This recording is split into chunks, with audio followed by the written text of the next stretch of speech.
Hey, what's up guys, Matt Shane here, come back with a brand new video for you guys. Today we're going to be talking about the impact CSGO YouTuber investors have on the scene and the market itself. Now, this video is prompted by another video Jesus released called The Stockholm Stickers, a Big Failure, something along those titles. But what really grabbed my interest was he mentioned another YouTuber called Fells. Now, this was extremely brief, it was honestly only a couple seconds, and he talks about Fells' signature series, which is the monthly sticker watch, where he basically goes over how many stickers have been applied of each certain thing. It's definitely really informative, and if you haven't watched it, I think you definitely should go give it a try. I'm not too big into talking about investing into stickers. I've grazed over the Battle-Scarred Hollow and a couple of the major players, but in that one, he talks about a very significant amount of them. He talks about pretty much any of the ones you're going to expect, and he goes over everything like that. But overall, the part that I found really interesting, at least personally, is Jesus mentions two big things. One is Fells, the other is the Stockholm Capsule itself, and he had a pretty decent impact on both of them. Now, it's really weird talking about this because I view Fells as a competitor. That doesn't mean we can't coexist, which, proven by Jesus and the amount of views and subscribers and everything he has, we can definitely coexist. It's just really weird talking about this, but at the same time, we do have similar content and we have different content. Fells' content I view as the college education, whereas mine is more of the high school education. I talk a little bit, not as in-depth as Fells does on a lot of different things. He talks a bit more complex, which is something I try to stay away from because I feel that it's very intimidating to people. I feel like people graduate from my content and move on to Fells' content where they can learn more in-depth about the everything to do with a certain investment. If I'm not explaining it too well, that's okay. I've got this infographic right here to kind of give you what I'm pointing at here. Fells' content and my content slightly overlap when we're talking about bigger issues. However, his content usually goes a little bit more in depth, as with his sticker guide. I mean, I'm not talking about how many stickers are being applied between a certain date. That's just not my area of expertise. And I know I mentioned that Fells is someone I view as a competitor, but I'll be honest, he's the person I'd like to see the most. If someone had to be shouted out from the smaller CSGO investing community, I'd like it to be him. He makes some pretty nice content. One more thing before we hop on into the actual content itself. Now, it's very interesting here is Fells has gained quite a bit of subscribers from this, as expected. So far, at the time I'm recording this, he's gained 440 subscribers in today alone, while the Jesus video is sitting at 42,000 views. Now, we can expect that Jesus's video here will pull in roughly 100,000 views, and Fells is going to be up around 1,100 subs just because of this occasion. Now, although on YouTube you can't directly buy subscribers, you can do a different thing called giveaways, and more specifically, promoting a giveaway multiple times for the same item over the span of a week.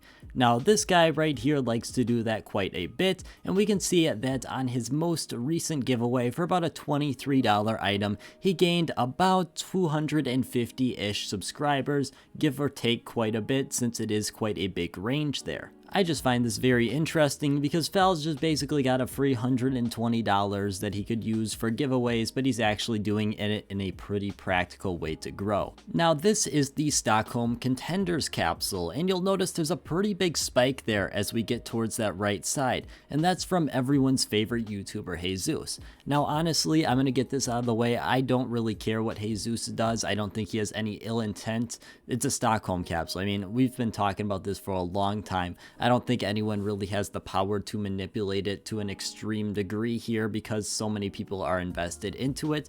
However, I do find it very funny that the capsule has gone up significantly since he made his video. Now, it's gone up roughly 10%, but that's pretty significant considering nothing has changed fundamentally about the capsule, and we're seeing them sold at rates, or rather bought at rates, of about 4 to 5 times what we were seeing before. Now, this really brings up the question of what extent are we looking at market manipulation versus YouTubers making a video. Jesus previously had a stunt where he messed around with a lot of P250 sand dunes. Obviously one of the most cheap skins in the game. It's pretty iconic for what it is, but it's not really something he was doing to make money. However, he still received a lot of hate because of it. And it really begs the question of at what point are we looking at market manipulation? Now, I stated it already and I'd like to state it again. I don't think that Jesus is committing market manipulation with ill intent. I don't do that as well. I don't think really many people out in the community are doing this with ill intent behind it. There's only really one person that comes to mind, and the classic knife in that case, that is really one that I could potentially point a finger at here. I don't think a lot of these people are really after the ill intent and after some money off some CSGO skins. Now, we've had people in the past come into this. Remember Urbass with all of the shattered web stickers that he was trying to hype up, but I don't think anyone currently doing this, especially since a lot of the free views, quote unquote, that came with CSGO investing have kind of passed, and you now have to make at least somewhat decent content to form views. I think it's definitely one thing that we're not really seeing too much is people intentionally trying to manipulate the market. Overall, I think it's very interesting to see what's going on here. I know there was not a ton of investment analysis, but that's because nothing has fundamentally changed with this capsule. A lot of YouTubers were hesitant to tell people to invest here in the Stockholm Capsule because the risk of being wrong this time was significantly greater than the risk of being wrong with RMR. There's not a single YouTuber out there that was saying RMR was going to be 17 cents in a year's time. I don't think anyone really expected that, and therefore it was kind of brushed off as people were giving YouTubers that one free. However, with Stockholm, we saw that with RMR, and I think people were going to be a lot more hesitant to invest overall, plus YouTubers were a lot more hesitant to say that this was going to be a lot of easy free profit, which at this point, I mean, you're sitting at 31 cents, so you could definitely go ahead and sell and make some pretty free profit, at least 10%, and it's not going to be any risk at all if you bought the capsules at that 25-cent mark before. But really, I want to know what you guys think about this. Now, personally, I've made my investments quite public. I've got them linked in a decent amount of my YouTube videos. I've got a spreadsheet where I've got all my investments, and I usually invest into the things I'm talking about, not with ill intent, but because I truly believe that if I'm going to tell you about an investment, I should be invested into it to show my confidence in the investment. That's my thought process behind it, not because I want to invest into it and then quickly sell once everyone flocks to that investment.